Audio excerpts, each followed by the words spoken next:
Oh, I don't know about you, but after the festivities and everything else, it feels like an age since we've heard all of that and got the welcome in. But I am buzzing and I'm ready for 2024 season. Happy New Year to you all and welcome to episode 77, would you believe, of Combe TV. Absolute joy to be here with you all again. And you've got the comments coming in. Keep them coming in. There's plenty of you watching. Thanks for the likes. We got Lynn Hoy, John Green, Ollie Hooper, and Joe Hathaway have put the thumbs up. Evening to you all. And in terms of the comments, first in tonight, it was Duncan Harris. Great to be back racing soon. You're not wrong, my friend. You're not wrong.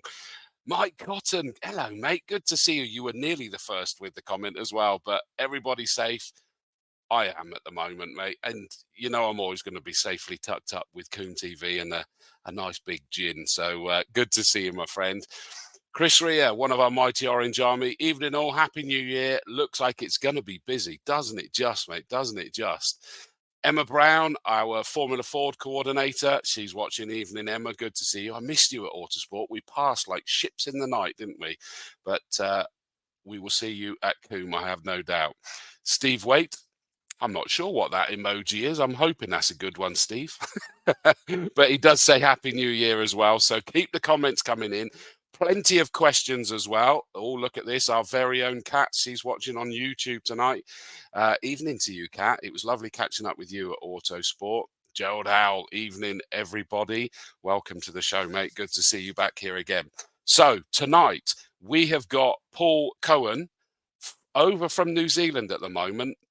Just for a little bit longer. We had to nab him before he went flying back again from MyRaceLab, that are one of our fabulously exciting sponsors and partners that we're going to be working with a lot. And we're going to give you a bit of an amuse-bouche about what MyRaceLab are all about, because I've got to tell you, I think there's a lot of you that are going to be very interested in this.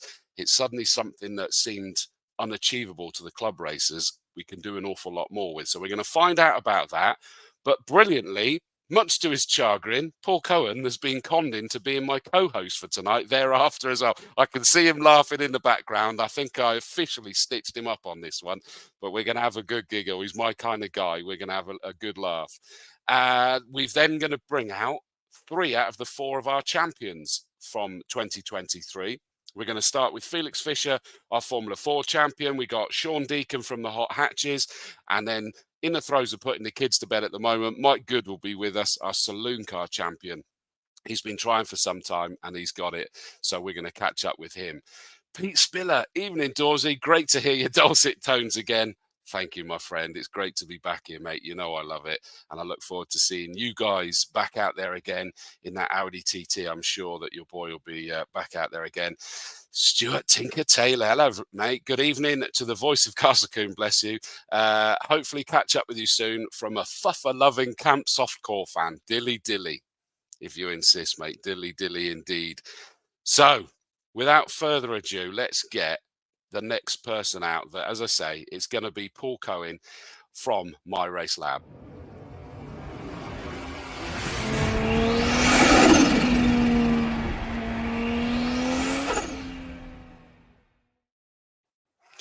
Hello, sir.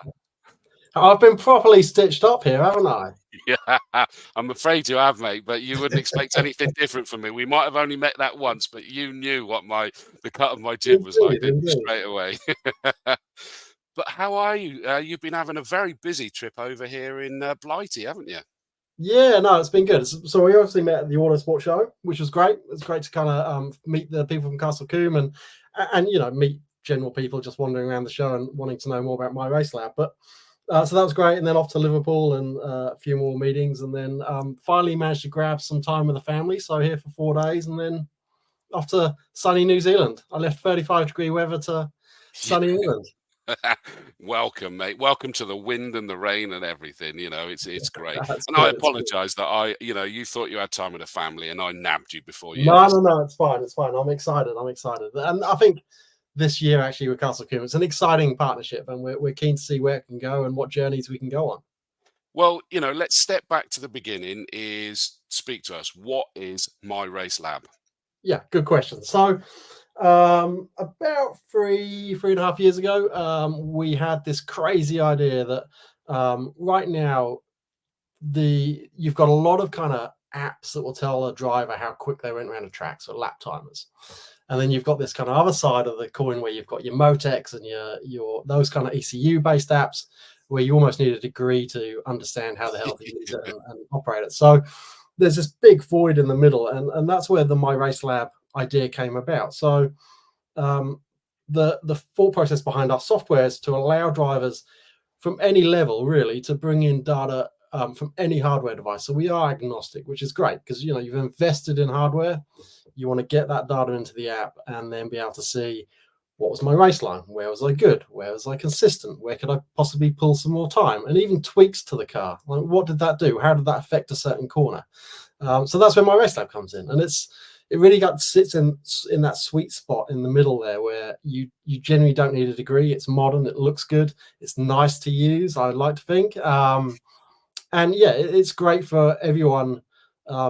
Whether you're just starting out or whether you think, hey, data's beyond my reach, because literally you can do it with a mobile phone, and whether you've got some logging devices but you just don't pull all that data out and get the best out of them. So we're excited to go on some journeys with some drivers.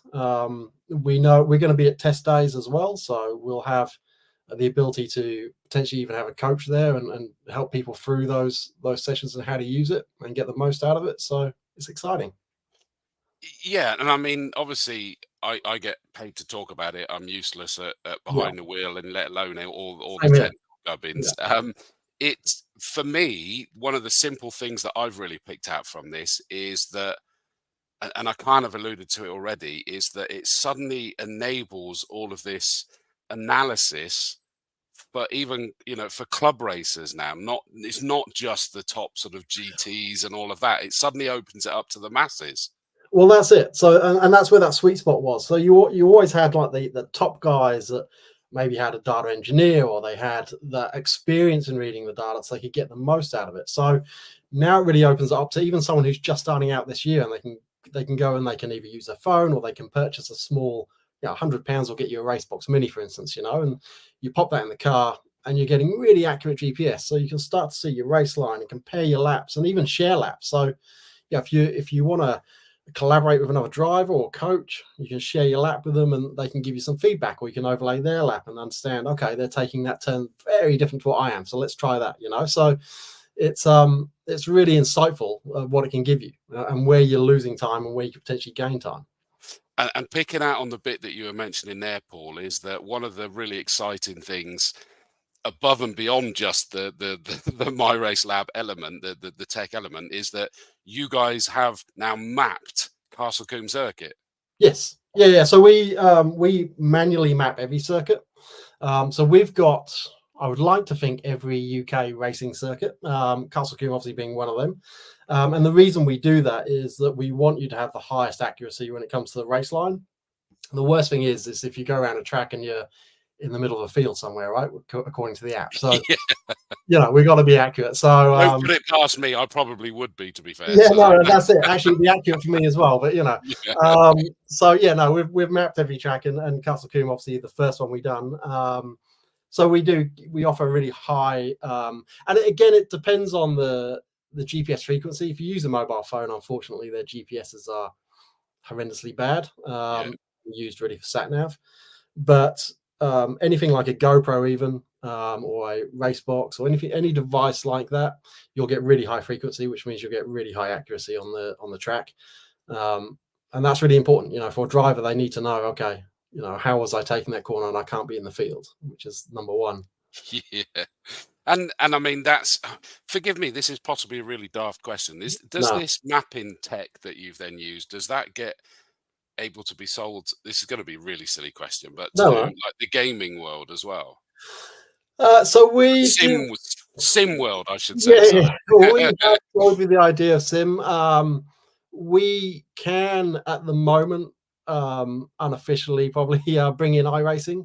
So if you race in iRacing, you can bring that data in and get the same result as what you would have going around a track. But we have toyed with the sim world. It's not something on our roadmap really yet. We're focused on the real drivers. But yeah, definitely. Like the thing is, the gap between virtual and reality is shrinking. And it's a great training tool for drivers to, off season do 1,000 laps around Castle Combe and then come back on season and be on it. So yeah, absolutely, it's something we've toyed with, but we want to focus on the actual racing for now. Yes, no, and I completely get that one. And you guys and the royal you obviously Yep. plan to be on site on race weekends and things like that, so that Yeah. people can learn what they can do with it, how they can interpret it, how they can use it to get better and things like that. Yeah, so we're looking at being on site definitely during test days. We understand, look, race weekend guys are busy, so the last thing they want is someone like me, especially me, tapping them on the shoulder going, hey, look at this. So yeah, test days will be the big thing, where I think we'll have someone, and even potentially, like I say, an in-house coach that will be there and take them through their laps and go, look, this is what we suggest. And again, it's that whole collaboration as well. So, I know a lot of people are quite protective about their data, so it's up to them whether they want to collaborate. But the ability to, tap the another driver on the shoulder and go, hey, share me your lap, or I share you mine, and you start to compare like what each other's doing is there, or you can either share it to your coach. If you've got your own coach, you can share it to him and he can then put some notes on there and give you some advice on how to get a bit quicker. And you presumably even just yourself being able to see that is something that you wouldn't necessarily keep logged at the end of a race or test or whatever else, because as you said, is that race line's one element, but it's able to get data from the ECU and Yeah. or what else is it? All these different things it can get data from. Yeah, so at the moment we can grab data from ECU, we can grab data from a GoPro, we can grab data from Racebox Mini, we can obviously use the phone itself. We can grab data from, there's a GPS unit called a SkyPro. So there's a lot of different units, and it's all available on our website for if anyone wants to have a look at myracelab.com. There's a lot of different units we can grab data from, and it's completely free. So anyone can sign up to the app now. Completely free to sign up. We give no limitations on what you can record. The only limitation is you can only see the first 2 laps. So but you do get one session you can unlock for free, completely free of charge. So yeah, lots of devices we can connect to, and the whole idea behind MyRaceLab was that it was hardware agnostic. We don't want to force you or put you in a particular bucket. We want you to have the choice of using the hardware you want. And if there is any hardware we don't support, let us know, and we'll get it in there. Absolutely, yeah. I mean, that's the beauty, is that we're kind of almost evolving together. And I think I've got that myracelab.com. That's correct, isn't it? You got it. Fab. So jump on that, and I've put it in the comments so that you've got that as well. I don't think it's any great secret. You guys are even linked to Link Engine Management as well in some way, aren't you? Yeah, so Link Engine Management are our parent company, if you like. So we're a subsidiary of them. So the whole idea was, and again, this is actually really cool, I think, is that Link could have made the whole stance that, hey, we want you to be solely attached to our products. Instead, like I say, the fact that we can support anything, I think was a really cool idea by them, was to say we don't want to limit it. But it also, it really opens that data space. And what we're seeing now is that data is becoming more and more important for drivers, whether it be understanding how the car operates. So if you're bringing your ECU data in, you can understand, what's my oil pressure, what's my fuel pressure, all that sort of stuff. You can start to look at and potentially even start to see problems or where something might happen, as well as using that data to make you faster, right? Which is the end goal. Our motto is to give people a win every day, and whether that's pole position or just a 10th off your lap, it's a win, right? So I think that's, yes, it's an exciting journey we're on, and we're excited to be on that journey with Castle Combe. I think it shows how dedicated Castle Combe is on really being the forefront of that innovation of data space. It's a really cool thing for their drivers.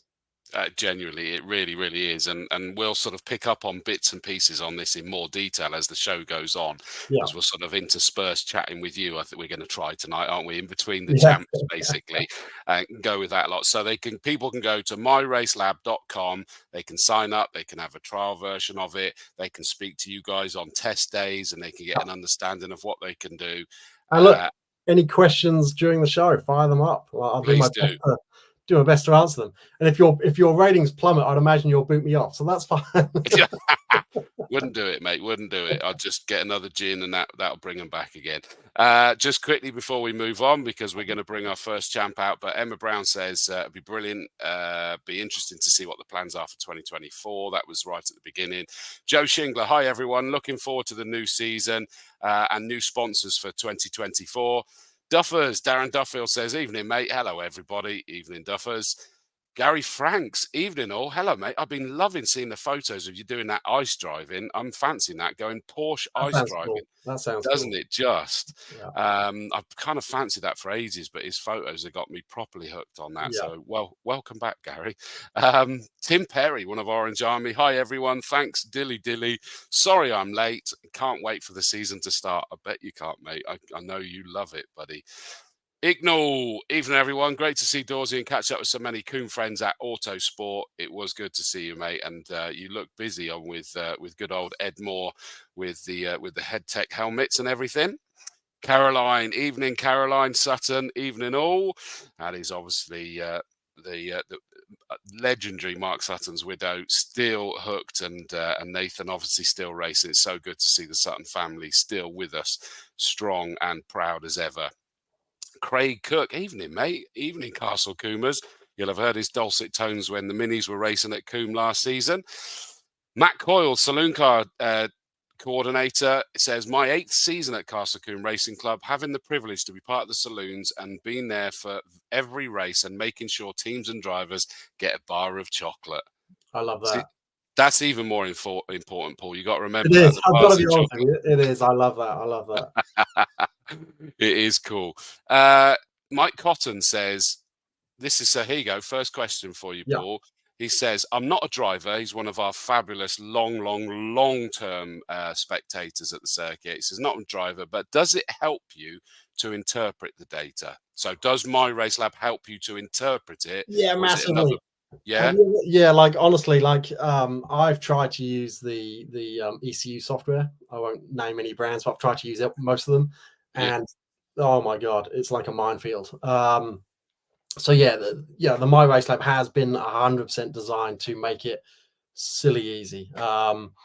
So you put your data in, and straight away, it's got everything you need, and it's so easy to use, so intuitive. So, and that's a great thing in the world we live in today, right? With the mobile apps and stuff, that they become so intuitive to use and so easy that, it's just actually a bit of a breath of fresh air. And I know I work for MyRaceLab, and I need to say this, but honestly, it's a breath of fresh air that it's just so easy. There's a lot of old dated apps out or old dated software out there that is for this, and to have something that's a bit more newer and fresher and modern and so easy to use, it's great. And you can bring in, we don't limit any of the data. So if your data source has 400 channels, you'll see all 400 channels of data and be able to do whatever you want with it. So really easy.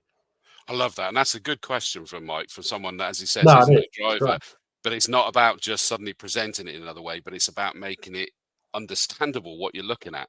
Yeah, it just means that, you pick up the app and it doesn't feel foreign, right? You don't have to really learn anything. Within an hour, you're actually seeing benefits, and it gives you automatic insights. So it might straight away tell you, hey, turn 1, focus on that, because that's where you're least consistent. So straight away, you're getting these kind of insights going, oh, geez, let's have a look at turn 1 and let's compare a few laps against that and see what happens. So, really easy. I love this. Pete Spiller, he says, is my Nokia 3310 compatible? He probably does still have one, knowing Pete. Unfortunately not. I'll be honest. So it is available on iPhone and Android. And Nokia 3310 is probably the greatest phone in the world, though. So, but no, it's not. No. And Pete would have known that, bless him. He'd have known it. He's a stirrer, he is. Mate, a phone that lasts 4 weeks is revolutionary. Absolutely, yeah. Peggy Spackman, evening to you, Peggy. Good to hear from you.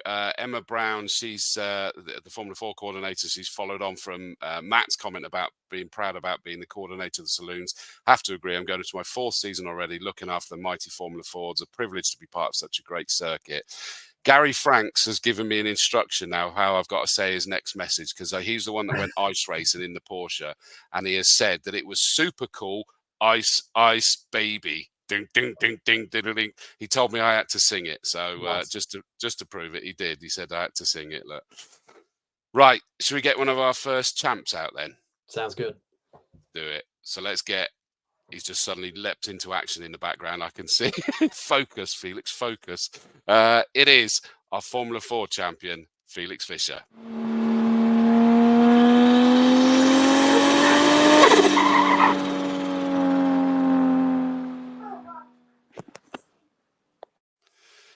Let's switch it around because you've got to have the headline act there. Good evening, Felix. Hello, how are we doing? Yeah, I'm okay, mate. I'm okay.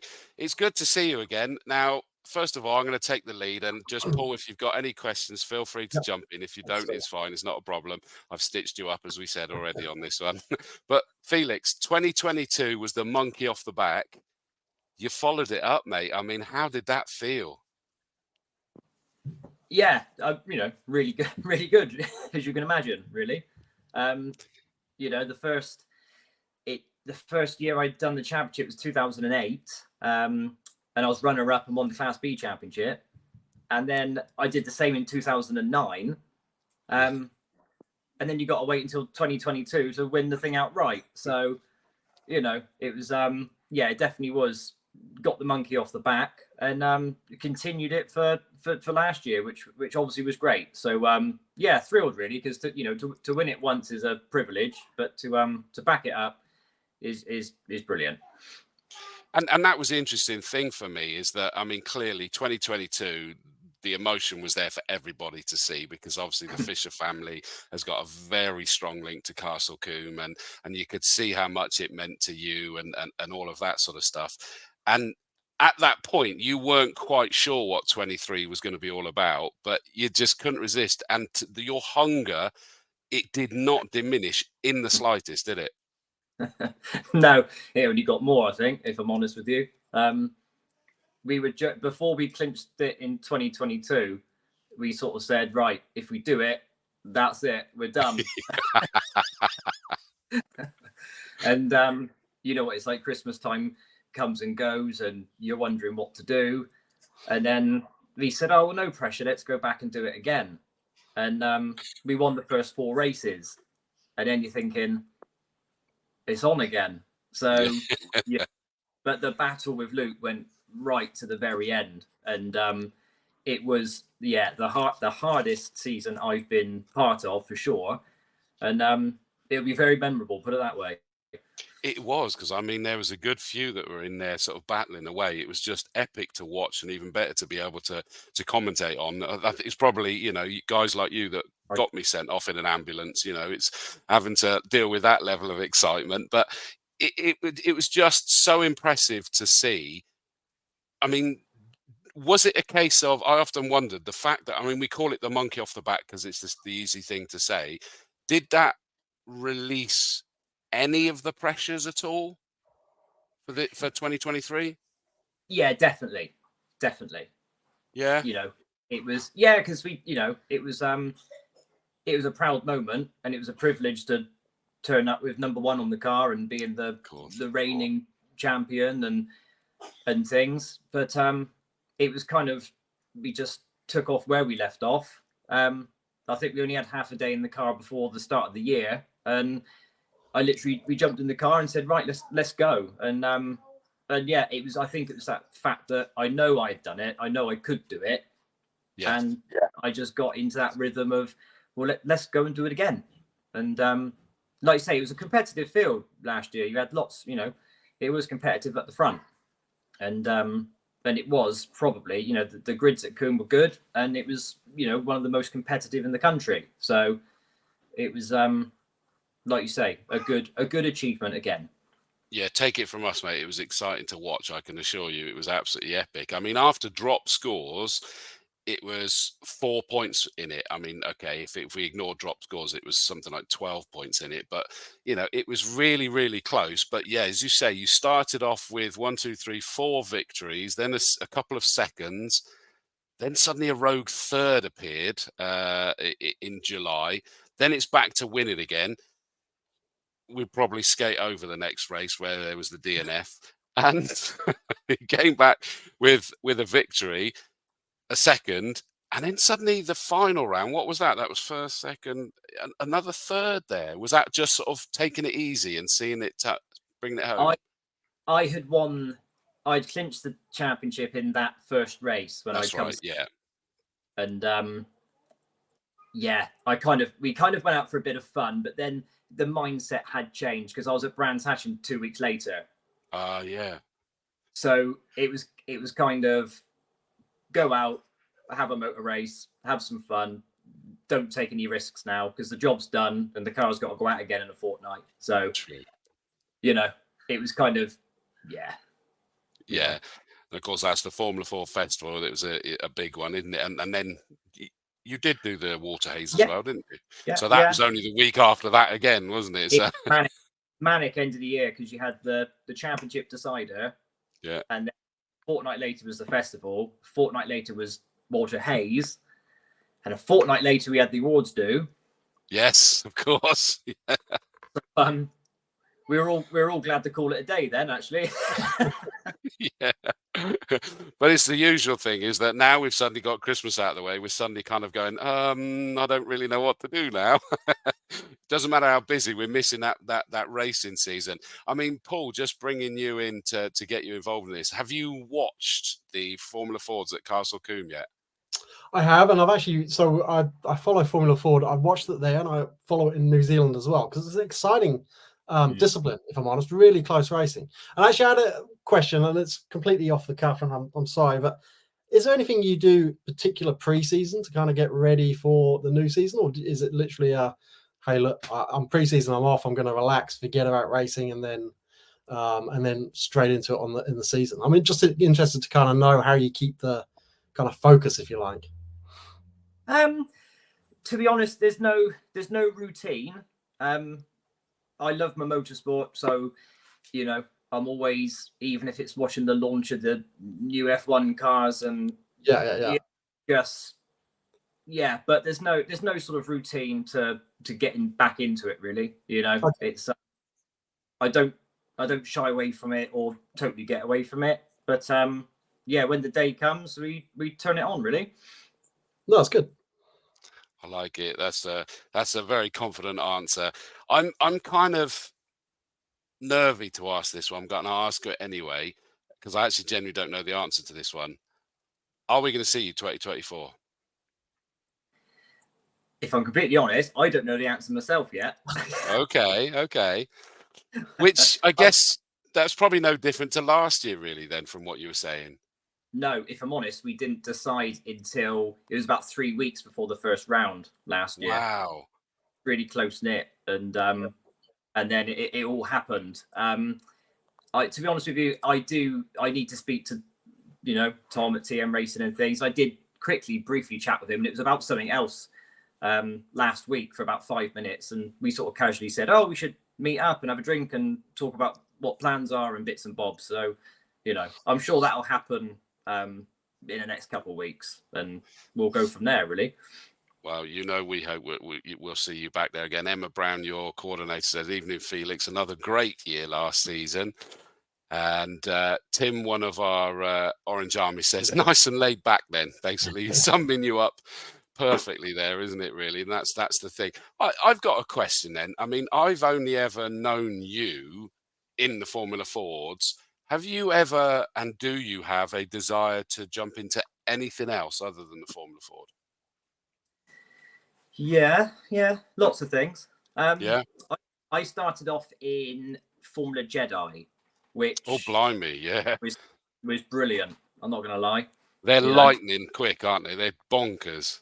Yeah, they were fantastic. 16-year-old revving up to 15,000 RPM. You really thought you were, the bee's knees, really. So it did that for about a season, and then I sort of took a big jump then and went into Formula Renault. Oh, yeah. So that was good. Obviously it was tough, but good. learned a lot. In a way, I wish I'd done that later on in my racing days, if you see what I mean. Because I was 18 at the time, and you still got a lot to learn. Yeah, because that Formula Renault that will have been wings and slicks, wouldn't it? Yeah, that's right. Yeah. So, but no, we had a respectable. We were top 10. I was 7th. I think it was 2007. In the UK Championship, there was like 30 odd cars, so it was it was a good effort really. And then really that was when Formula Ford started from 2008, to be honest. Oh yeah.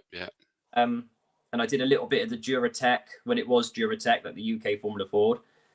Did a bit of kind of there's a team called Juno, and they bought out a Formula Ford, and it needed a bit of development and things. So I did a bit of that, and but then really just been Kent Formula Ford from around 2008, 2009 to now. I'm still going.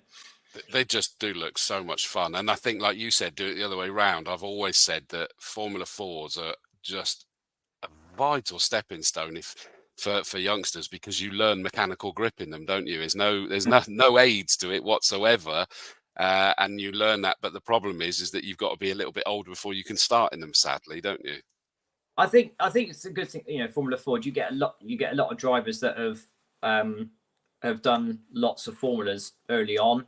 But we all know it's tough. We all know it's expensive, and you need a lot of backing.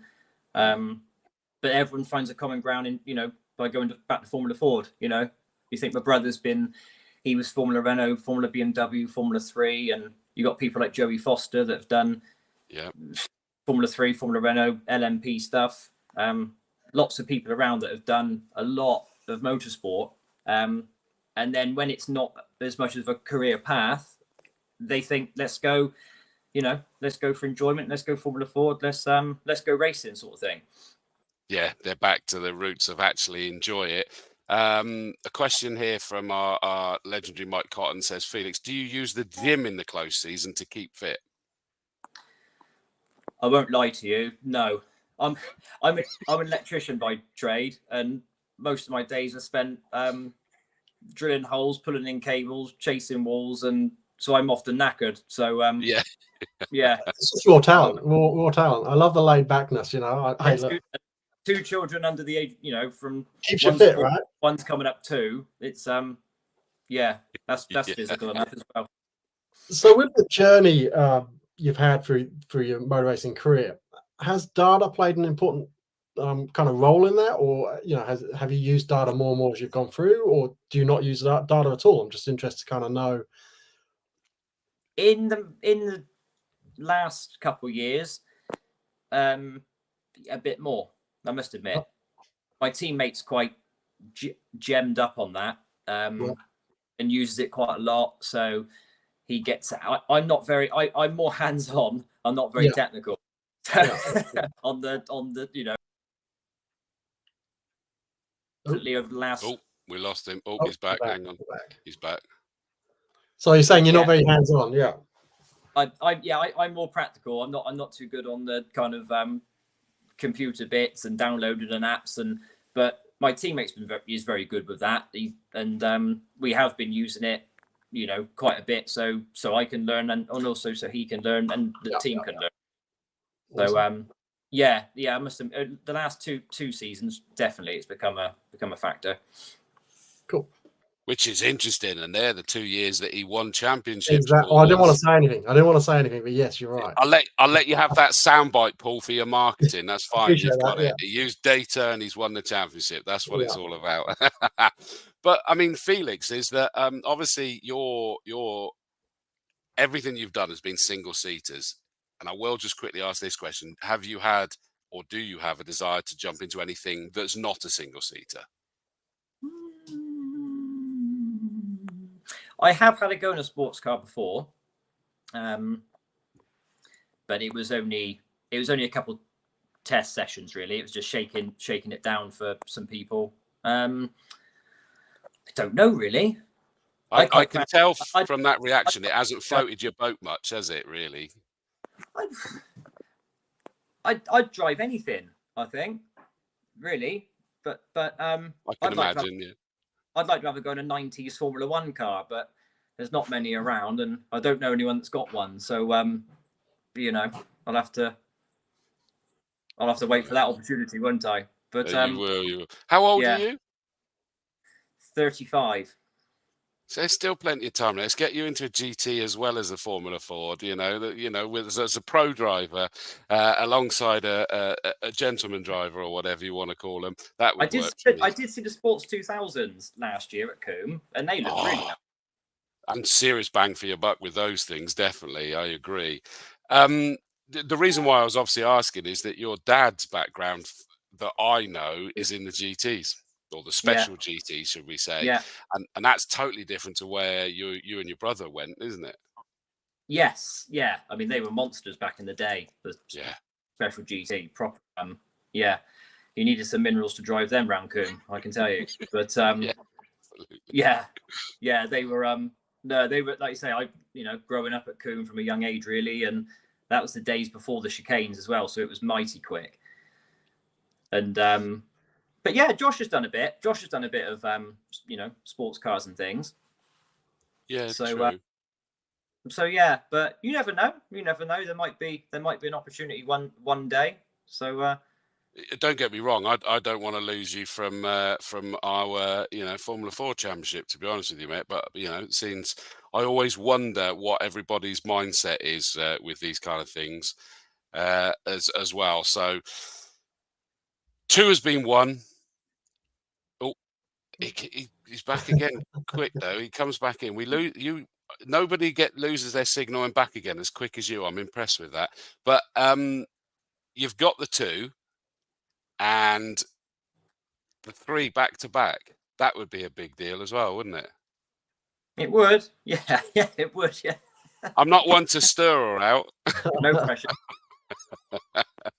But that's a big motivator to be able to go for something like that. Would be really cool as well. But what I love is that that you can't just rock up and it's a done deal. But I reckon you'd be bored with that if it was. It's been it's been so competitive. That's what's kept you going, and you haven't been able to rest at all. Not the commitment, not just by myself, but by the team and everything has had to be, for me to get those results, the cars had to be tip top. It's had to be reliable. It's had to be on the button, It's so many factors. I must admit that, it's not just good to do it for myself. It's good to do it for them, because the amount of work they put in is unreal, really, Yeah. Agreed. So it's, it was great to do it, 2 years on the bounce, because that was a lot of hard work by everyone. Yeah, I agree. Tim Perry from the Orange Army says, no, stay in the Fuffers. So he wants you to stay in the Formula Fords there. So Goose from the Quarry Hardcore, he says, even in Formula Fords has and always will be number 1, loved the racing. Not a lot is closer. Felix and Luke really made last year, especially showing the American stars how it's done.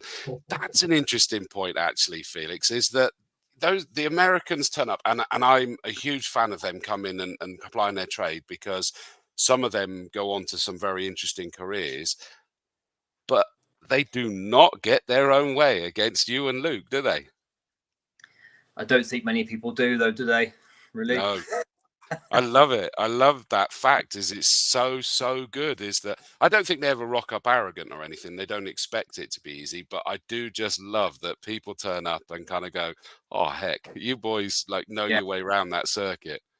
Yeah, we do. I mean, Luke lives at Quarry, and true. I'm only an hour down the road, but I think it's a bit of a culture shock to them when they come back, and they actually think, "Oh wow, this is going to be difficult." But they do get better though, don't they? As the weekend goes on, they are keeping you guys honest, to be fair to them. Yeah, no, they do. And then by the time they get the brands and get the Silverstone, they're really on it. Yeah. No, it's a good plan. Listen, Felix, thank you so much for joining us tonight. Any other questions, Paul, before I wrap this part up? No, I'm good. Thank you. Felix, thank you so much for coming on. Any shout out? I think you've been doing the shout outs really, but take the opportunity if you wanted to But from me to say congratulations on defending your championship, and we hope to see you back this year. Shout out if you want. Cool. Well, like you say, no, thanks for having me on. I'm glad I can make it this time. And yeah, no, we'll see. I think you'll see me. You'll definitely see me about. I'll be definitely be doing some racing this year. So I haven't finalised plans yet, but that's not normal at the moment. No, yeah. So yeah, I'm sure I'll be around, but in what shape or form is yet to be decided. But I'll be around. Put it that way. Well, Tim Perry says, thanks, Felix. See you at Combe, hopefully. And I agree. So thank you, mate, for joining us. Go and enjoy the rest of your evening, my friend. No worries. You guys take care. Felix. Cheerio.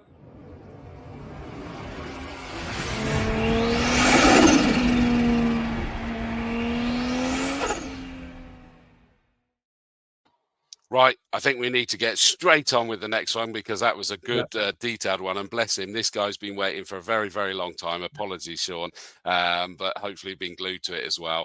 It is our hot hatch driver that we're bringing out next. Goody, you're going to have to wait there for a little bit longer, mate, but at least you're there now. It is the last year of these being a series, but we know that we still sort of count things up and everything. And we got our champion this year. And we're going to find out that he hasn't been racing for that long, and yet he's nailed it. So let's bring out our hot hatch champ.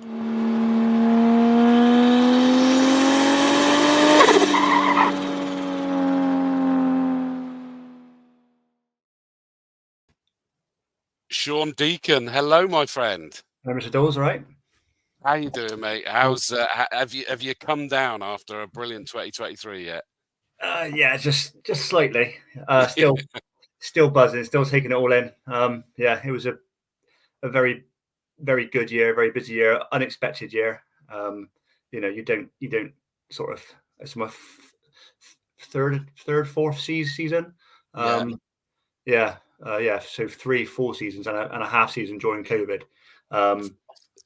Yeah, and I'm not from a racing background. I haven't got family or a dad or anybody who was sort of into racing. So for me, it was quite a big step. I spoke to my wife and said, for my 40th, I fancy giving it a go, which is what I've done. So yeah, I started off and getting a 3rd place in, I think the 2nd season was the best thing in the world. Wow. Getting that tiny little trophy, saying 3rd place was unbelievable. I didn't think I'd better beat it, and 2 years later, obviously a lot of help from the team WAS that I associated with, and Will and Shaun obviously give me a lot of mentoring, which helps. Great team. I'll give them a little plug. Definitely big deal, those team. I mean, that's some serious pedigree there, isn't it, of past and present and what have you. I mean, I still remember when we did we were forced to do the awards so what would that have been, 2021, so the year after the main COVID year, and we had to do the awards at Castle Combe in the Strawford Centre, and from memory you'd achieved quite a bit that year as well, hadn't you, to be honest? Yeah, although obviously not counting points, I won overall most winningest driver again, I think. Yes. But it didn't feel. It's difficult, I think. I don't want to say the wrong thing, but it's difficult as a Class C driver, especially if you only get 4 or 5 cars in a race. You don't necessarily. I think the best this year overall, I came 2nd, which that's as good as winning my class. Yeah. I backed off. I would like to have given Anthony Cooper a little bit more of a run for his money. I think it was the last race or a second from last race, and I kind of knew I had to just bring the car home and win my class to get my 9 straight wins. Yeah. So yeah, I kind of I still don't. I'd like to win a race overall because I think that is then you can kind of class it as a real champion or a real win, I suppose.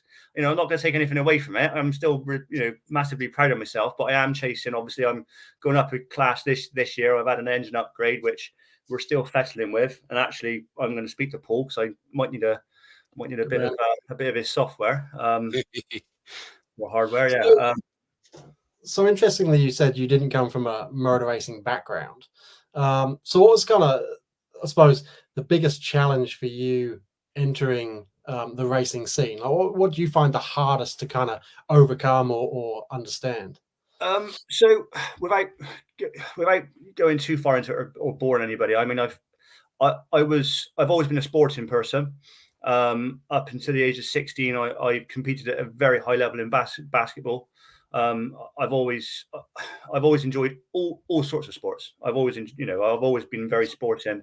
I had an accident when I was young, 16, which meant that I couldn't do any physical sport. My legs are quite weak, so they're not.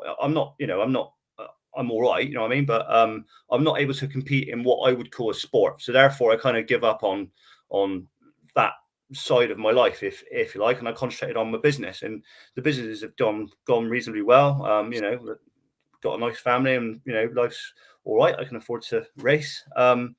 So life's had some changes, and I think when I hit 40, I was like, I need to do something competitive, where although it's still very physical and it is a sport, it's not necessarily. I think you can put somebody who's less abled or from any walk of life, and if they've especially with the hot hatch, it's more sort of entry level cars. You can go straight in and race. Okay, you might come in off the road with a very, very standard car, and you might not be able to pick up silverware, but you can race. So that was kind of like my thinking towards it. It was a massive step because I'm worried about safety. I hurt my neck, so I was a little bit worried about safety. But compared to the other sports that I still do, it's probably safer. I don't know. I don't touch wood. You're more looked after, aren't you? There's everything's there available. So that's how I got into it, really. And I as I said, it was my 40th. I did sell my wife on 1 year, one year later. And I'm hooked now.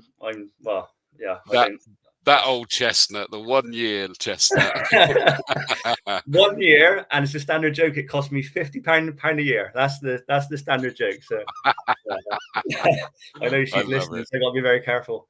Did you do like track days or anything first, or did you go straight into the racing? Yeah. So I had obviously DY Dave Randall engines. I had him build me I've always been into cars. I've had a Skyline. I've had a few fast cars on the road, but nowadays you can't drive them. It's not safe to drive, too fast on the road. So I started doing track days maybe 8 years ago, maybe 10 years ago, 9 years ago. Okay. And I had a Honda Civic built for me, which was a Frankenstein engine. So it was a K24 and a K20 married up, and it was an absolute animal. And I was able to bring my times down on track days to a point where I thought, well, actually, I'm not a million miles away from sort of the hot hatch level now, but the Civic I had was a 2.4 and a quarter, so it would have put me straight in the GTs, which I did not want to do. To come in and try and it wasn't going to happen. So I sold that, and that's what helped me fund sort of like the start of my racing. Paul Bird helped. I bought a shell off of him and a cage and an older engine, and he sort of helped me get into it. And then after the first season, obviously I started speaking to Shaun Govard and in Will it was, and it's the progression for me has really come from my sort of from being mentored and the help on the race days, because you touched on earlier on, is I'm not there's certain things maybe I'm not as able as other people, so I have to sort of, there's a little bit more prep for myself that goes on. With a bit of help from others, and we got a really strong sort of family team.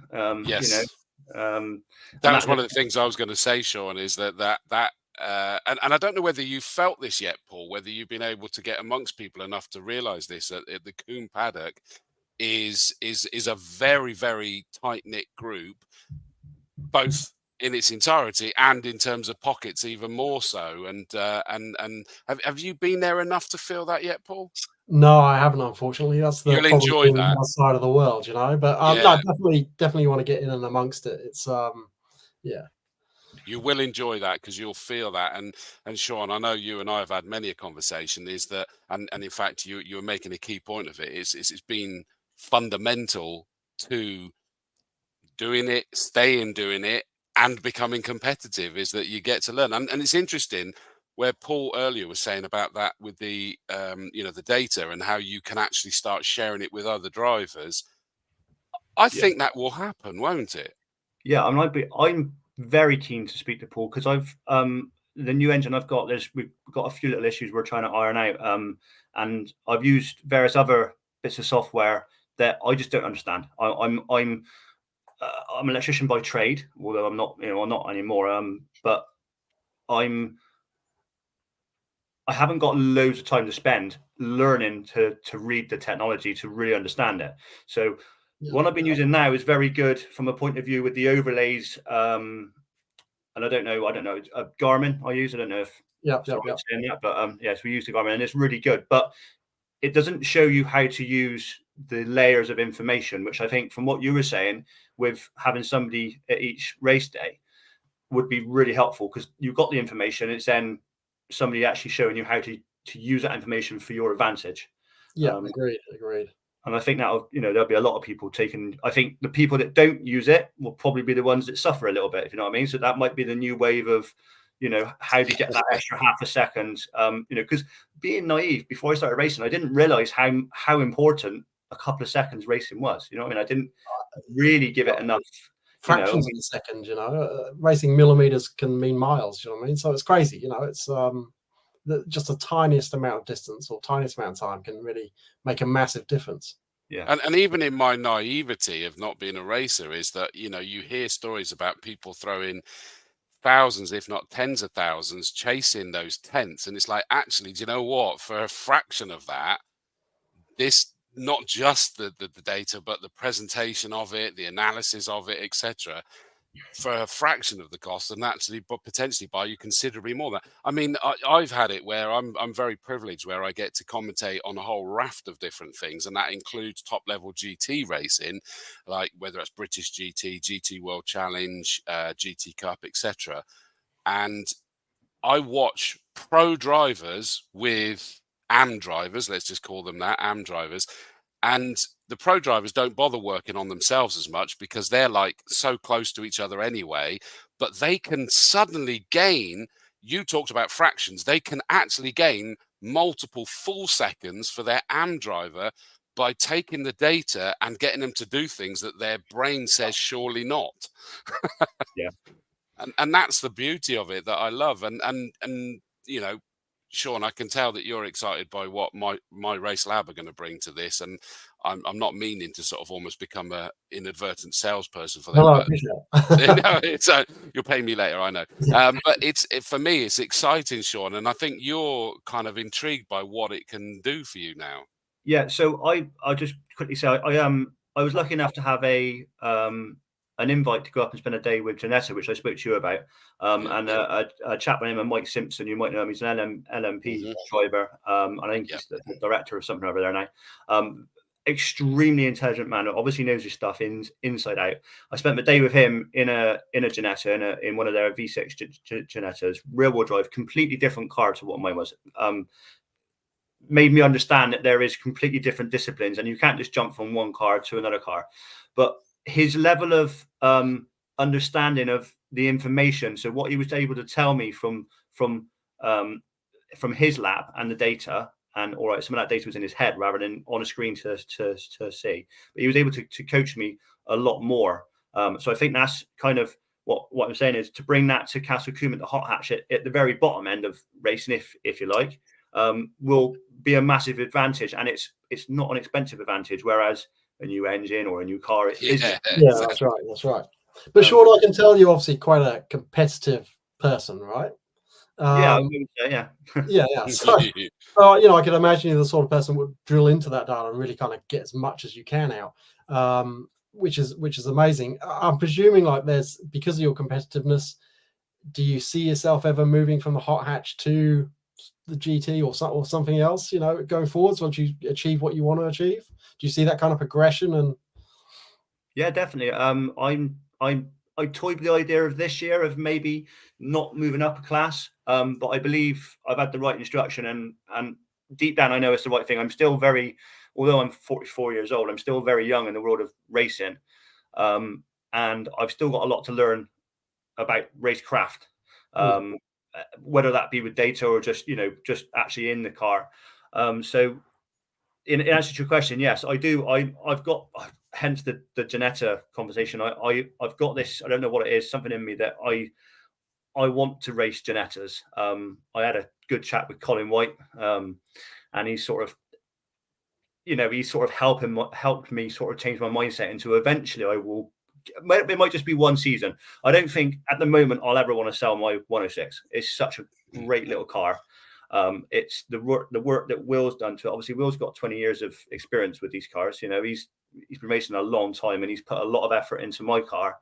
And it is a fantastic. And the times I'm doing now, I will add that I've actually beat Will's record this year, which is probably more impressive than driver of the year and winning the winning the series. You're out now. That's it. He's not doing anything on your car now. So I do want to progress. I don't want to just stay in the hot hatch forever. I love the hot hatch. I don't know whether I go in the saloons. I don't know. I've not really thought about it, but at the moment my aim is set on the GTs with a Ginetta, whether that be in 2 years' time or 3 years' time. And then ultimately I'd like to do a season with Ginetta, doing their circuits, which I think I'd probably have to and go. It only cost you 50 quid, remember, Shaun? And it's only 50 quid, so it's a bargain racing, yeah. Exactly. Yeah. Cheers for that. Yeah. I'll always get you out of trouble, mate. You're fine. I mean, I know that, and I don't know whether we just don't touch on this particularly at the moment, but there's challenges that you're trying to have to sort out with regards to being within the regs where you've gone and upgraded to things. How are you getting on with that at the moment? Are you winning that battle? Yeah, I mean, for me, I haven't got any issues. My car is within regs anyway. It is within regs. I've gone up to class B now. That's right. So you've jumped up, yeah. Yeah, so I was a 1598. I'm now 1648. So it's not a massive jump. Will you feel that difference? In the test day I had, or in the charity day that I took it out, yes. Really? It's not quite. Basically, I mean, you know what Shaun's little AX is like, yes. And it's the same engine as or very similar engine to what Shaun's got. So I'm a little bit heavier. Me personally, I'm a little bit heavier. I'm about a foot taller, and a foot wider. So yeah, the car's heavier, but the engine's a little bit newer. So hopefully I'll have a few advantages. Look, I've got a great friend in Shaun now, and obviously he's a teammate. But ultimately, I want to be up alongside him. Yeah. I don't want to be sort of in Will and Shaun's shadow forever. I want to be equally as good and hopefully one day beat them, maybe. Well, and in fairness, in that car, so I have to put a shout out to Jeff. Ryle was looking incredibly quick last year, wasn't he, as well? Yeah. I mean, me and Jeff, since I was the class below, we had some close battles, but he did have the legs on me. Unless he had something wrong with the car, which I think happened twice, and then he had that accident when his wheel, something broke on the back, which was pretty hairy.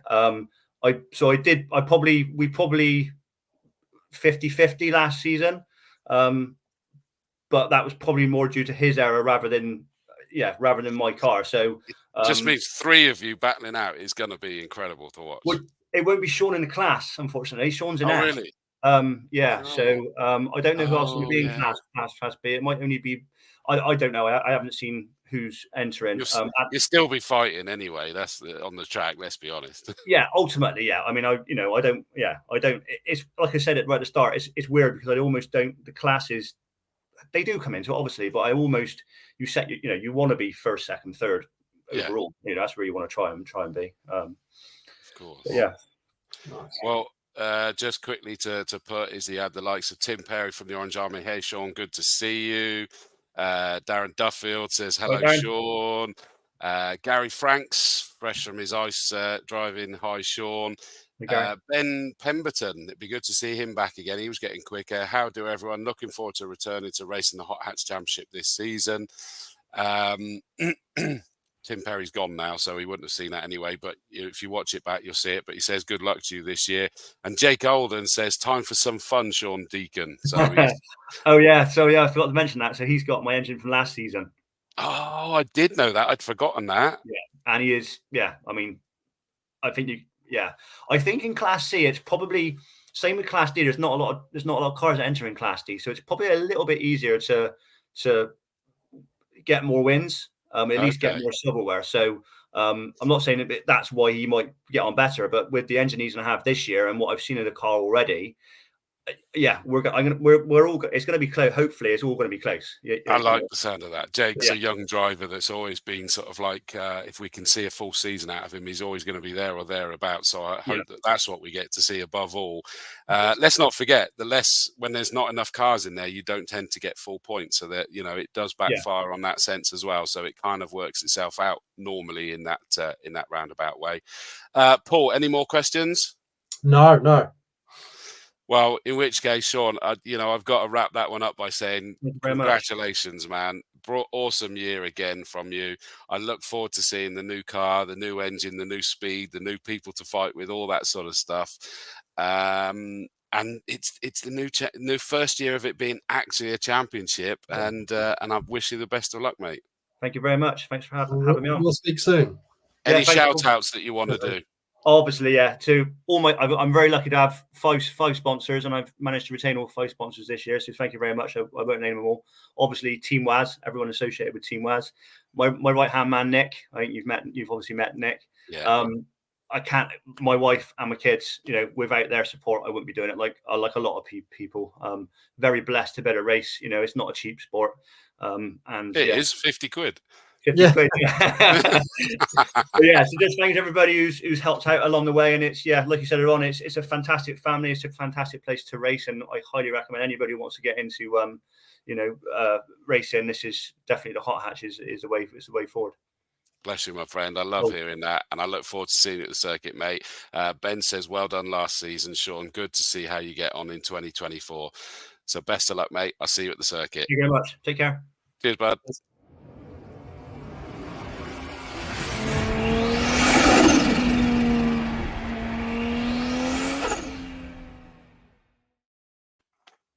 So that was our hot hatch champion. We've already seen the single seater. It means that we're now, and I need to double check because I've gone on longer. If you do need to go to the loo, by the way, Paul, I forgot to say this. Feel free to go, and I can pop you down in the green room. But no, it's fine. I'll do that on live on air, mate. Just. But now we're going for the Saloon Car Champion, and this was lovely to see this because I know this guy has been like gunning for this for some time. He gets to race with his dad and everything else as well, and it was just quite an emotional victory. So let's bring out Mike Good.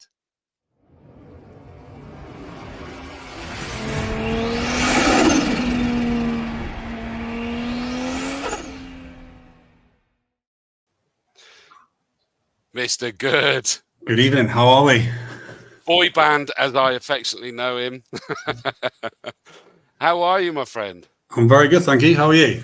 Yeah, I'm good. Thank you for your patience there, mate. I know that we were sort of playing with what your commitments. Oh, I was going to say, I was trying to text you at the same time because I couldn't get the link.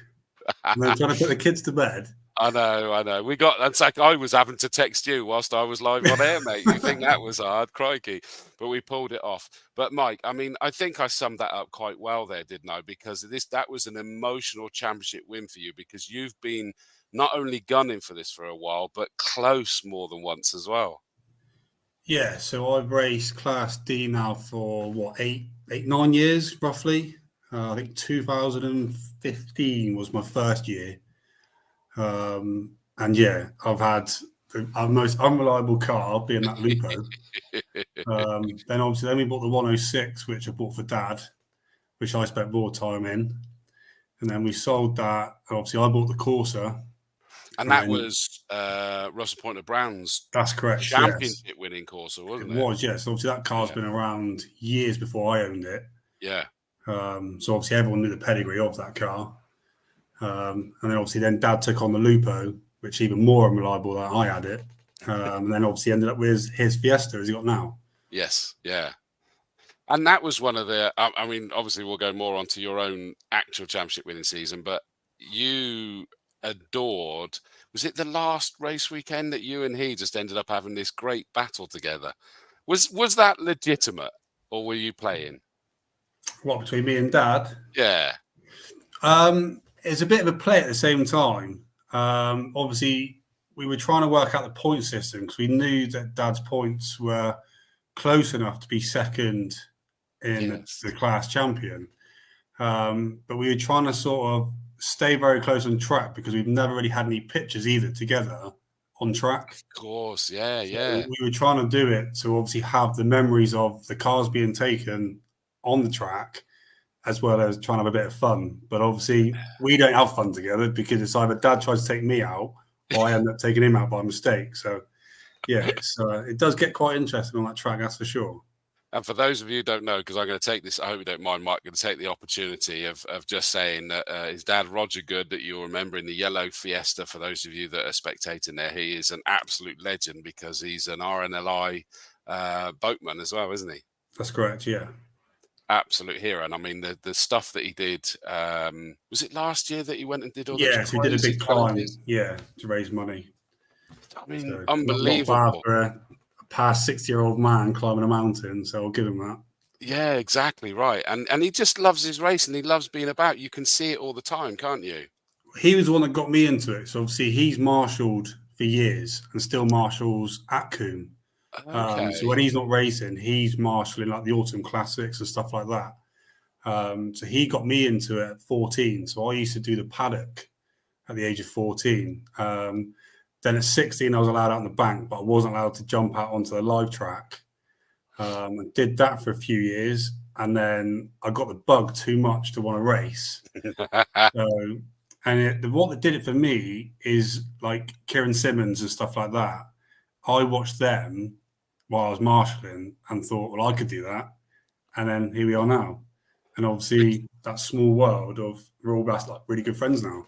Yeah, exactly. And in fact, I call you and Kieran the boy band, as in you two when you're out there are the boy band. I was going to say it doesn't change. I spend more time waving to him than we do actually racing. I love it. And if it isn't that, we then get you printing T-shirts with I forget what the three names that were on. Oh, that was Waterman, Keepo, and Good Solicitors. It was because basically I just turned around. I should have put it on tonight, really. Waterman, Keepo. What was it? Waterman, Keepo, and Good Solicitors. And Good.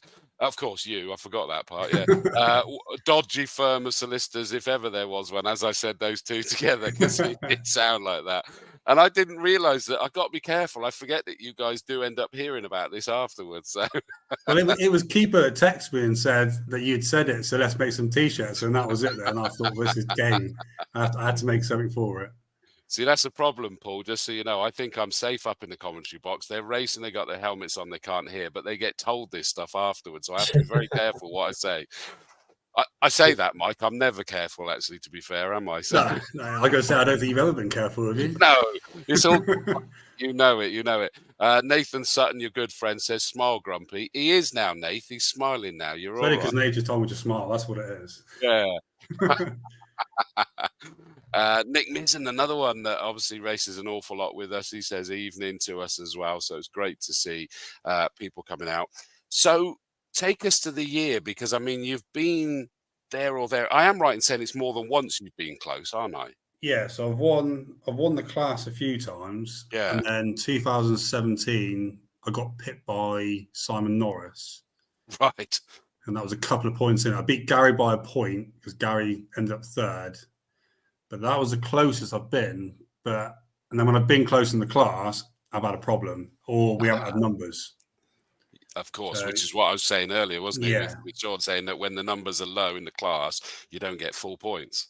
But it's one reason why Dad dropped down into Class D, because obviously we didn't have enough numbers. So it was jeopardising the point system. So Dad switched his engine out into a 1400 to drop down the class, yeah. I say he dropped down the class to help me, more like to try and beat me, but it didn't happen. Well, no, I like your romantic notion, mate. That's what I'm loving that one. That's really good. And I'm just going to quickly shout out, because Shaun Deacon, bless him, I've got it, Shaun. Thanks, mate. He said, forgot to shout out to Cat and Shirl. If you can fit that in somewhere, done. So Shaun Deacon shouts out to Cat and Shirl as well. He's creeping now, isn't he? Good. He's keep creeping now. He's keeping himself. Yeah. So Mike, you obviously you've done a great last year. Going into this year, has that changed your mindset in any way? Is it giving you kind of extra confidence to go in and go, I'm going to win it again, or like, you know, has that changed anything pre-season? Well, I had the mindset of not racing this year. Oh, really? Well, I'd sort of tick that box I've of done doing it, so I'm out. But the more the car sat there in the workshop, the more I thought, well, I can't just leave it. So No, you got to come back and defend. then Dad's got a new engine for this year, so it gave me more ammo to try and beat him again. So, nice. And I was trying to work out from those social posts, actually, whether it was that you were just going to get the car refreshed or whether you were changing to a different car. So your plan is the Corsa still? Yeah, so I toyed with a completely different engine. So I toyed with the 2 litre and switched into hot hatch. Okay. So it would have seen, what, 240-ish horsepower out of it, maybe a bit more than that. Obviously, I'm not far off that now. But in a roller skate of a car, you know, it's a tiny little thing. Isn't it? Wow, that's mad. Weighing in at just over 700 kilos. So and at the moment, I can't say too much of the figures because obviously everyone's listening, but they're quite a pretty number of figures that I can get out of the car as everyone sees the car, how fast it is. So do you use data at all during your season to help, or?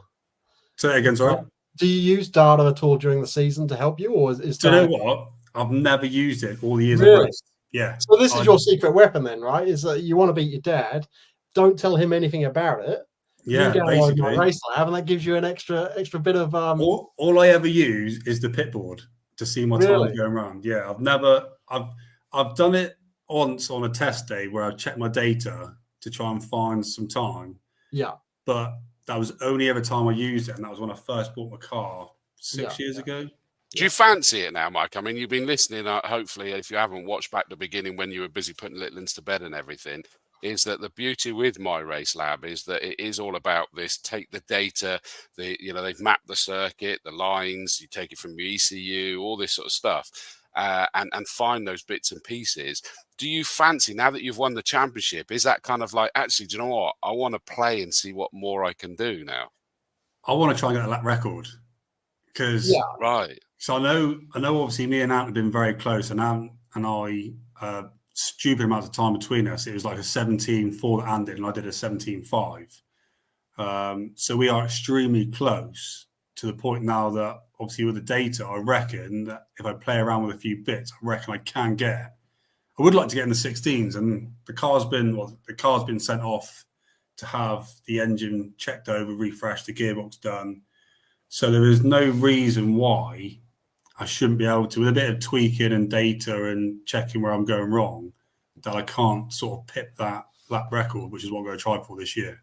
Yeah, and that's a beautiful thing about the data, right? Is that you can not only look at the car data and go, hey, what's working really well when it comes to setup or so forth for the track, but also with your actual racing data to go, do you know what? This is the best sector one I've done. And these are the lines I've taken, or this is how I've done it. So, bring it, because one thing we can do is kind of show you your optimal lap. So take all of those mini sectors around the track and go, if you strung all them together, you could actually achieve a 16.9. But your best lap so far is a 17.4. So it's a half a second in it. And this is how you could do it. Yeah, I was going to say that's it. And that's probably what I need to sort of find that small little gap. But it's enough to, like you say, to find that point of a second or whatever. It's going to be there somewhere to find with just a few tweaks. And here's an interesting point, and apologies to Daniel Williams because I missed this one earlier, but he's just put another message and it reminded me this one, is that Daniel said earlier, even though looking forward to seeing everyone old and new at the media day, will MyRaceLab be there? So Paul, a question for you. The media day. 100%. So we're going to try and have a good presence at the media day. It's a great opportunity for us to show you guys what the app can do and get you ready for the season. And again, like I say, media day and test days, definitely we want to be there with a good presence. I don't want to have to annoy you guys on race weekends because you're busy and all the rest of it. But we'll be there. So definitely come see us and we'll show you what it's about. I will pick up on that a second, actually, Paul, and it might be that it's just an immovable thing, is that listening to some of these guys is that in the early stages is that could someone be there on race days? Because I get your point about not troubling them, but whilst they're trying to get used to what they're looking at, interpreting it and how they can use it, will anybody or could anyone be there on race days? Yeah, it's definitely something we can look at. I suppose from our point of view, we didn't want to, I suppose, intrude on people focusing on what they've got to do that weekend. But look, if there's an appetite for us to be there and actually to be their support, yeah, 100%. And I might be speaking out of turn there, Paul, because it might not be, but I was just there thinking, literally, a few of them have sort of said that while we're getting used to understanding and using and getting the benefit from it, is that maybe it wouldn't be intruding. Yeah, no, 100%. Like, I'm really open to that. And I think also, not that I want to promise anything, but I'm open to doing other stuff as well, like maybe something like this every month where we can have a sit down, actually talk about MyRaceLab and how to get the best out of the app. So, and bring in drivers and get their experiences of it, So I wish you and I had thought about that before, Paul. I know, right? No, but that's really interesting. So like, I want to see Mike get a lap record, and then we can do a big show around it, because I think genuinely that is exciting, and that's what we want to see. We want to see people take half a second off their lap and Mike go, yeah, I got into the 16s and beat everyone. Like, that's epic. Well, there's a question for you, Mike, right? No pressure.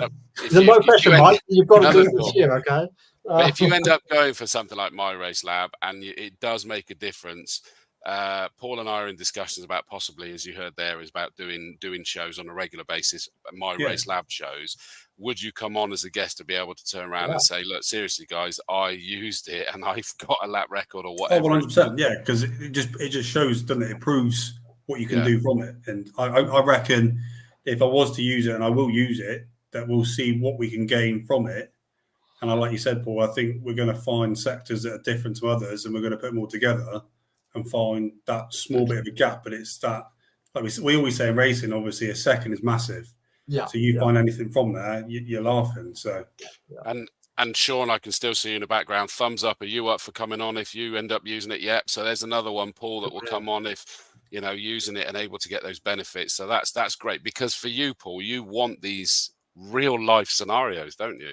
Oh, 100%. That's what it's all about. And like I said to you earlier, we are focused on the real life. So, I want to have every kind of journey, whether it be someone just starting out and thinking, hey, I could never have done this, and then progressing, or whether it be someone who's already, a championship winner, but achieving the next step, which is either a lap record or knocking half a second off their lap. To me, that's a win for everybody, right? So yeah, I want the kind of whole spectrum, if you like, of the beginners all the way through to the championship winners. I think it's great. Everyone's going to have their own personalized journey, which is awesome.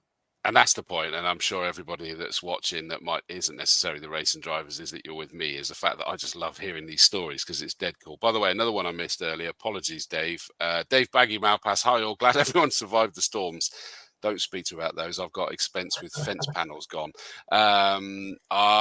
And are ready for the new season and all the ups, downs, spills and thrills and all that the track has to offer. No one can say what is going to happen race by race. That's what I like about the circuit.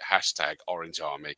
I love that. I did mean to read that one out. I hope you're still there, Dave, because I love that one, because it really is genuinely true.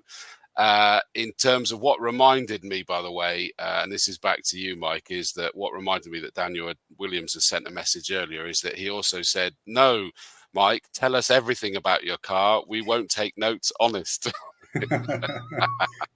I knew Dan would want to know secrets after being on that track. So. Exactly, he would. Bill Badger Brockbank, and I'm looking forward to seeing his new car out next year. That's going to be wicked. He says, what is MyRaceLab and how can I see or use it? Instead of just saying, Bill, watch the beginning of the show, I'm going to just do a quick summary of it again, is that you can go to, let me put it back up again because I put it here, myracelab.com. And Paul, remind us, they can actually get a trial version of this as well. But just a very quick synopsis. What is it? Yeah, so look, you can go to myracelab.com. You can go on the Apple Store or Google Play and search for MyRaceLab, download it for free. But the idea behind it is that we take all of your data sources, so whether that be ECU, GoPro, digital dashes like an AIM dash, whatever it might be, we can bring that into MyRaceLab, and then without needing to have 10 years of training and a degree, you can actually read that data and see your racing lines, compare laps, look at your optimal lap like we just talked about with Mike, and even share your lap with someone else. So, if Mike's battling for a lap record with someone else, They can either hide their data away from each other, or they can even collaborate and go, look, one of us is going to get it. So yeah, share your data, share it with a coach, share it with other drivers. It's completely up to you, but it's modern, new, and pretty awesome. What I love is, and again, this is just taking it from your website, the bit that got me, it says, MyRaceLab offers actionable insights and is designed to grow with you, playing a critical role in helping you achieve your goals from local meets to national series titles. It's your front seat race engineer for career success and vehicle progression. So driver and vehicle. So I know I've just read that, but that was the thing that got me, is that excited because I had nothing to do with the link up between you guys and Castle Combe. You're the title sponsor of Castle Combe Racing Club, and I was like, okay, what's this about? And I had a look, and I went, this is cool. This is really exciting. That's me sort of fanboying, but turn it back to Mike Good. So we've waxed lyrical about all of that, Mike, and I can tell it's the kind of thing that it certainly excited Shaun, and I can imagine that be interesting for you. But now let's flick back, Mike, to your season. When you went into the year, did you kind of sit there kind of going, this is it? Or was it at that initially just another season, let's see how we get going? Well, obviously the first race, we were down on numbers. So it started off, obviously, a great first race, because obviously won the race, but due to the numbers, obviously our points got deducted. Obviously, so you go into the first round thinking, well, I've got the fastest lap and I've got the win, but we're still behind. And obviously I think every race we were doing, we were having issues, because obviously with numbers. So it was always, I think Mark White was always 1 or 2 points ahead of me most races. So it was just like, but people that don't understand what we're talking about there is that instead of getting 10 points for the win, Mike was getting 9 points for the wins. Yeah. And that was the 2 races on that opening weekend in April, is that, you got the wins, but you kind of just ebbed, it was just dripping away a little bit already. Yeah, so it was always 1 point between me and Mark. So obviously I was getting the 9 plus the 1 for the fastest, but Mark was getting 10 plus 1. So it was always the 1 point difference. So obviously the double header to start with, obviously Mark was already 2 points ahead, even though we both won our class and got the fastest lap. So I kind of kept pushing, thinking, well, all it takes is one mistake. Yep. And obviously we both have our cars built by the same person. So we both know. Oh, really? Yeah, so Russell builds both our cars through and through. So yeah, that's Russell Humphrey, isn't it? That's correct. Yeah. So you'll notice this year the car's undergone quite a few transformations, including my sponsor this year is Inset Racing. So I'm running back under Russell's name this year. Yeah. I love Russell and his family. They're just absolute hardcore race fans, aren't they? As well, I love that. Well, Russell and Debbie have always been there for the car. So every time I've had an issue, it's gone straight back to Russell, and he's rectified it straight away. So I can't ever fault them, and they've been absolutely brilliant all the years that they've supported the car. And touch wood, I've never really had an issue. Obviously, I can't talk the last race because obviously I broke a drive shaft. But what I will put up though, Kai Barker said that your car was more reliable than your van last season. That one, I'll never lose that. 4 engines in 2 years I've had. Just so you know, Paul, that's his van that tows the car up, is that we've had people having to rescue his race car and him to get into the circuit. I've had to hire vehicles. I've had to beg and borrow vehicles just to get the race car there. Crazy. Kai put it, not me. I might have chosen to put that up, but shoot Kai rather than me on that. But just tell Kai that Dad's raced for 2 seasons on a £50 engine, more than Kai can do. Is that a real £50 or a Shaun Deacon £50? Yeah, no, that's a real £50. So I pulled a car out of the bush, £50. I paid for it. Really? And the engine sat in the workshop, which is the engine Dad needed, and he used it for 2 seasons. And then dropped down to the 1400, which he paid £180 for the engine, and that's still going strong. Obviously, it's completely standard, but that's the car or the engine he's been using. And I've always thought, and it's one of the things when I host like the Castle Combe Racing School and things like that, is that the speed is all relative, isn't it? Because it always feels crazy quick when you're in it anyway.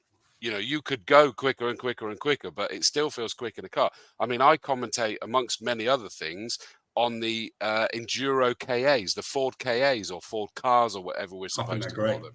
Yeah. Absolutely. It's the one thing that's more likely to get me to go and get a race license, to actually occasionally dip into something like that.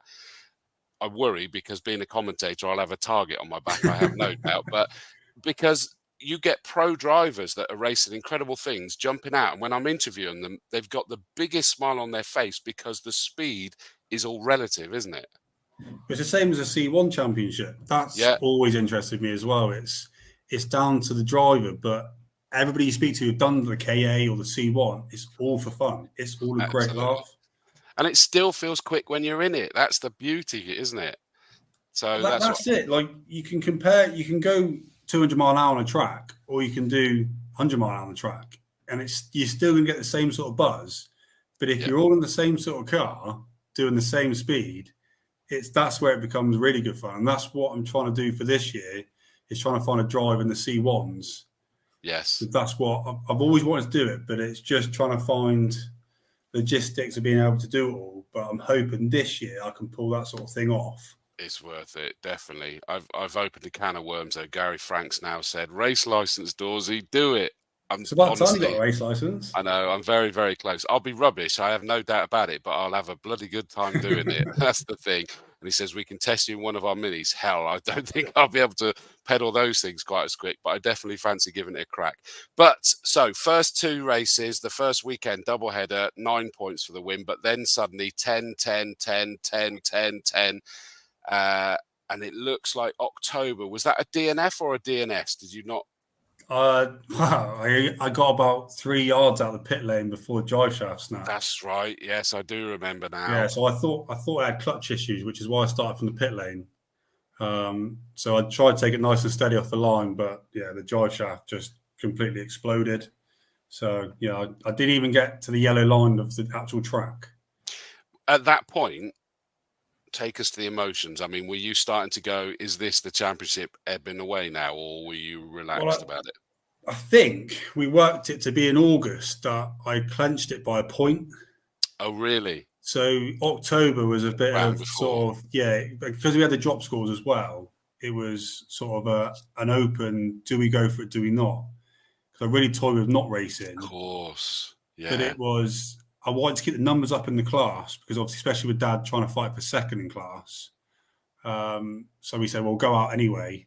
And obviously, I had the drive shaft issue in the first race. Well, I had an issue in the qualifying. As I was racing, my whole dash just turned off. And it turned out the bulb had fallen out the back of the dash and actually arced itself out and took the fuse out. So it just turned all my dash off. So I had to pull off for that. But pulling off over quarry, I think, disturbed the drive shaft, which then obviously caused me to break it in the race. Oh, Christ. Okay. So, yeah. I mean, this is where it's intriguing, though, is that if you look at the final figures after the drop scores, is that you won over Mark Wyatt by 2 points. Yeah. But, yeah, that had kind of worked itself out a little bit earlier. But the thing that gave me a bit of a head start was Mark having a drive shaft issue. So he broke a drive shaft in July. Yeah. Yeah. So that caused him a DNF, which gave me the sort of head start a little bit against him. I know we had the drop scores still available. Well, Andy missed out the August rounds. He came second to Simon Norris. Yeah. See, so isn't it funny how things go back round? You said that you missed out by, what did you say, 2 points to Simon Thornton Norris. That's it. Yeah. Him rocking up doing that helped your championship push. I was going to say, I paid him some money, and I joking, didn't really. Yeah. But yeah, that's it. That's how it works in racing.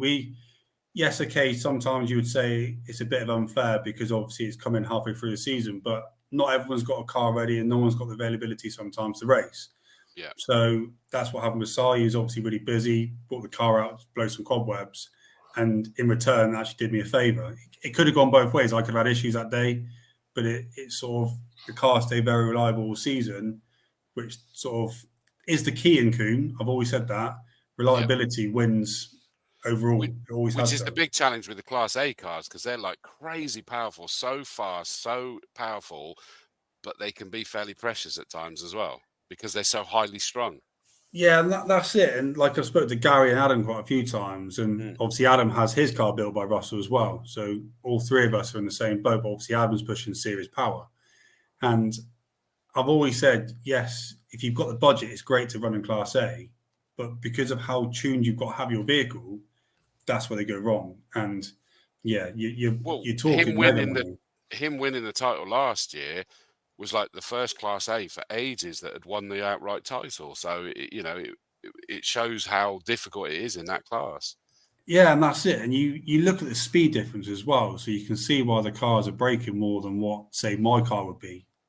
Like they're sort of 4 times maybe my power of what I've got. So okay, mine's strung to as best it can be, but theirs are really strung to the point that the heads lift off. So it's it's insane power that they are pushing, but what a show they put on. Oh, they do. I mean, we couldn't live without them because they are so entertaining, but they're bonkers at the same price. And that's what I love about the saloon cars. And again, Paul, I don't know how much you've seen of them, is that we get this wonderfully eclectic mix of the different classes. And I have a hell of a job because the commentary, it's multiple races within a race, and it's just so entertaining to kind of see that where they're all mixing up. And they're just so immaculately presented as well. That's awesome. Yeah, I can imagine. I'm making sure you come back, by the way, in case you hadn't noticed. I'm making sure. I appreciate that because I want to. I want to be there.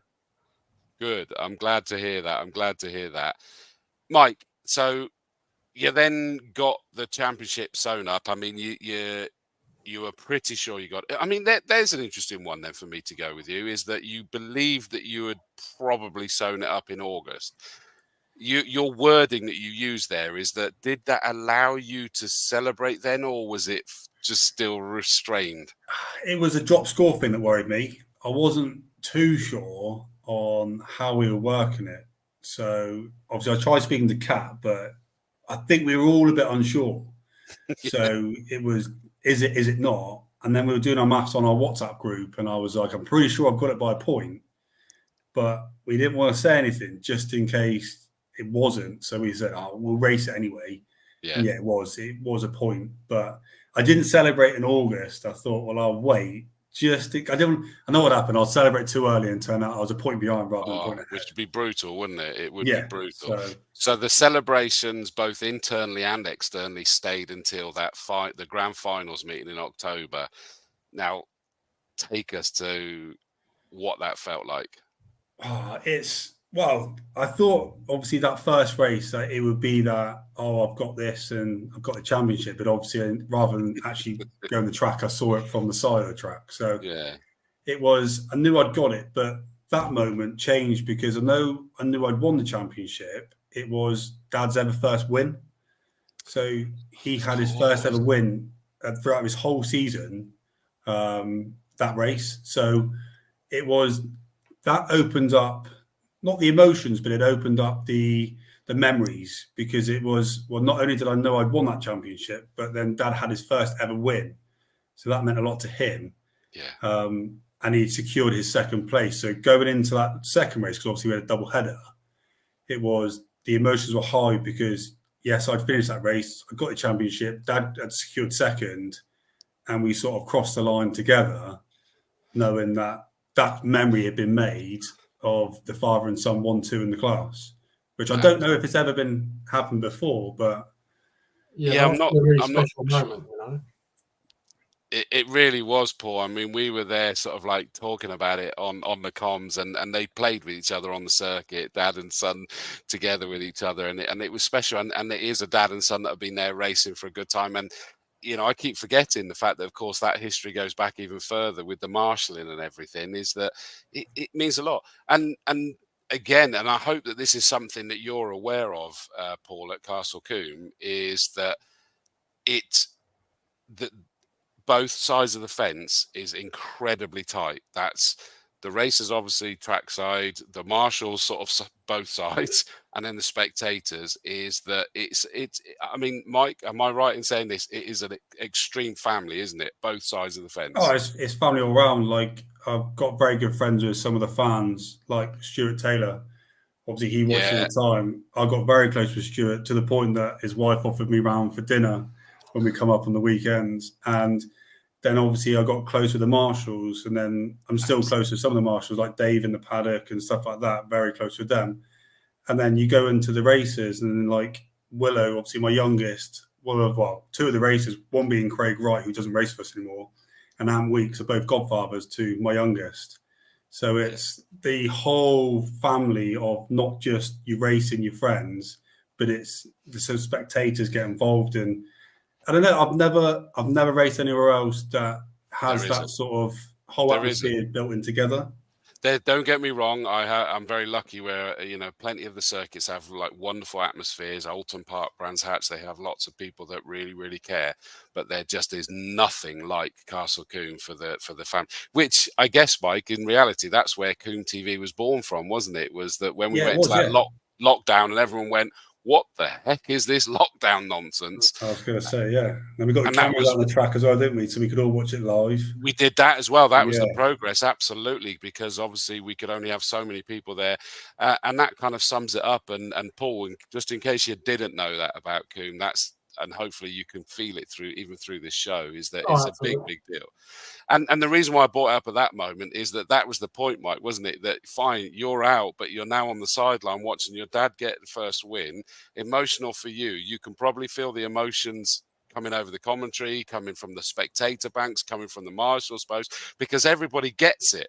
Yeah, that's it. And the emotions are extremely high, but everyone's got the same passion to be there.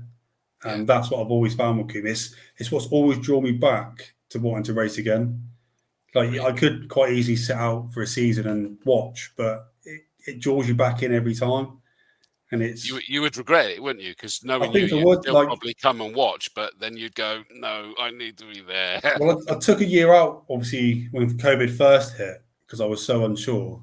Yeah. Hang on 2 seconds. And so I took a year out and I come up and watched. Well, I tried to watch, and then I was like, I can't do this. And then I wouldn't come to the track. So I was like, if I don't come to the track, then I won't miss it. But I still did, and that was it. Then I come back out. That's what we love, mate. That's why we keep drawing you back in again. Nick Mizzen says his 2 outings obviously helped as well. It always has when Nick comes out to help me. I love Nick. I absolutely adore Nick. And it's another wonderful story, isn't it? And Nick's another one that obviously went through his challenges with losing his wife. And he always said that the family Combe helped him through it as well. And Paul Bird, you mentioned, was it you that mentioned Paul Bird earlier? It wasn't it? I think Shaun did. Oh, was it Shaun? Sorry, it was Shaun. Yeah, they mentioned Paul Bird. That was another one that again helped with the Combe family. But it's same as this year, wasn't it? When we lost, or last year, when we lost Mark. Obviously, Mark's being a big part of our little group. Absolutely, sort of took us back. Well, it knocked us for 10. Really, it was not something we ever thought would happen. And then obviously, because it was out of the blue, wasn't it? Totally out of the blue, that one, wasn't it? And you and Nath were like, clearly, you've done a lot of things together racing in his honour, haven't you? Yeah, that's it. Obviously, I was close with Nath anyway before, but this sort of brought us really close to the point that I say we're building a car, we'll build a car from the engine that Mark had in the Astra, one that Nath crashed. Yeah, so we've got that engine, which we're turning into, believe it or not, a Corsa B van, which will be seen at some point at Combe. But so that's what we're building together in sort of memory of Mark. So we painted in the same colours of Mark's car. The sort of lime green and yellow and all of that. Yeah. Exactly, yeah. It's something that we're building together because it's sort of, I know, respect for Mark at the same time. Obviously, he was a big part of the saloons. Obviously, he was an ex-champion as well. And the friendship was massive there. And obviously, it still is now. Obviously, Nate with his eyes up. He knows exactly what we're building, which Laurel and Hardy. I look forward to it. I know I do. And yeah, I miss Mark hugely. And I love the family. The Sutton family they're just adorable. And just love that they're still coming up. Because they could have just disappeared away, couldn't they? And it being that's what we did with Caroline and Leanne. Obviously, we all chipped in together to get their passes. To make sure they're still coming back. So it was, just to show the respect. And Caroline mentioned earlier, Nathan's obviously watching, is that they're still absolutely hooked, and that's that family Combe. And I mean, on that note, I think that kind of sums it up beautifully. In fairness, Mike, is that, you know, congratulations on the championship. You did it, my friend. You were the 2023 Saloon Car Champion. Still sound good? It does, yeah. I've got to do it again, though, haven't I? I've got to try and get it again. Do it. Go for it. Enjoy it, mate. We look forward to seeing you back there. You'll miss it. We'll have some good fun as well. There's no doubt about it. You've now got the potential to have a bit of new fun as well with data and everything else that you can play around with.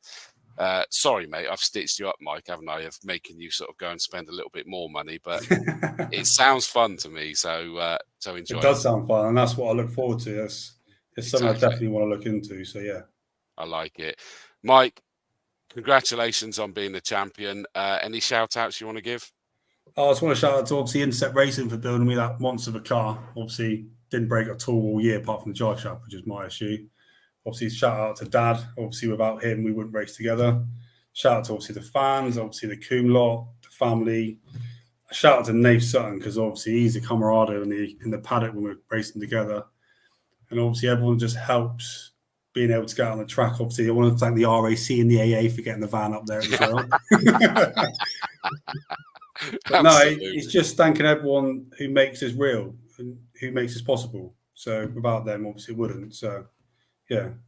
See what 2024 brings, because you'll notice a difference with the cars, that's for sure. Yeah, absolutely. Mate, that summed up brilliantly. It's just made me so excited for the year. This whole show has like really got you in the feels, and congratulations, mate. And we'll see you. Hopefully, we'll see you at the media day. And as long as the car's ready. Yeah, exactly. Otherwise, we'll see you at round 1. But Mike Good, 2023 Saloon Car Champion. Congratulations, mate. Cheers, guys. Cheers.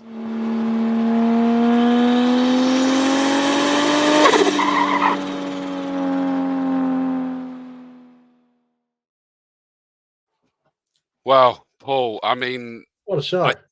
Wasn't it? I mean, I absolutely adored every second of that. Is that I feel so emotional, ready for the start of the season now. And I told you that it would be great, that everything would work out, and hopefully it's got you hooked, ready for the new year as well.